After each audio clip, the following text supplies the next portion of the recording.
Сәлеметсіздер ме? Мен бүгін сіздерге арман мақсатқа жетудің екі жолын айтқым келеді. Ол ресми жалақы арқылы жету және ресми жалақыға қосымша табыс көзі арқылы жетуді айтқым келіп отыр. Бәріміз білеміз, бәрімізде арман мақсат бар.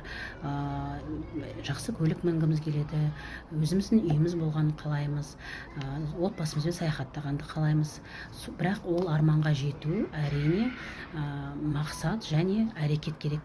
Жоспар, жақсы жоспар керек және әрекет керек. Сондықтан менің жеке басымның арманым ол BMW 530 автокөлігі. Ол орташа есеппен біздің Қазақстанда 35 миллион тұрады. Бұл BMW автокөлігін мен қалай ала аламын, соның екі жолын айтайын. Бірінші жол ол өзіміздің ресми табыс көзімен. Менің ресми табыс көзім ол 350 мың теңге орташа есеппен. Егер мен 350 мың теңгеден 100 мың теңге айына жинайтын болсам, онда 100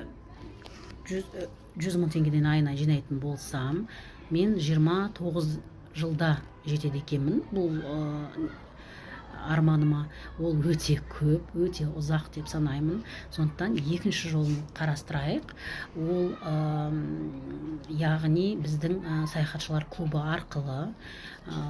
Бұл клубта мен орташа есеппен 2 миллион табыс тапсам, 2 миллионның 700 мың теңгесін ай сайын откладывать етіп, сақтап аударып отырсам, онда ше мен 4 жылда жетеді екен бұл арманыма.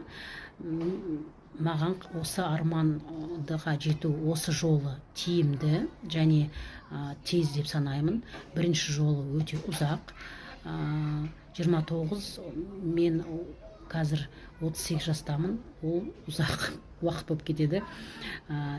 Мен 50-60 шамаларына келіп қаламын. Ол ұзақ өте. Сондықтан мен бұл біздің клуб арқылы қалай жету керек екенін айтсам, онда ше жаңа саяхатшыларды табу және команда құру, командаға үйрету, бір емес бірнеше адамға үйрету. Сол арқылы мен бұл арман мақсатты орындауға болады деп ойлаймын, біздің саяхатшылар клубы арқылы. Қандай қорытынды түйемін мен бұл жоспардан? Бір мақсат, екі түрлі жол. Біріншісі 29 жыл, екіншісі 4 жыл. Өздеріңіз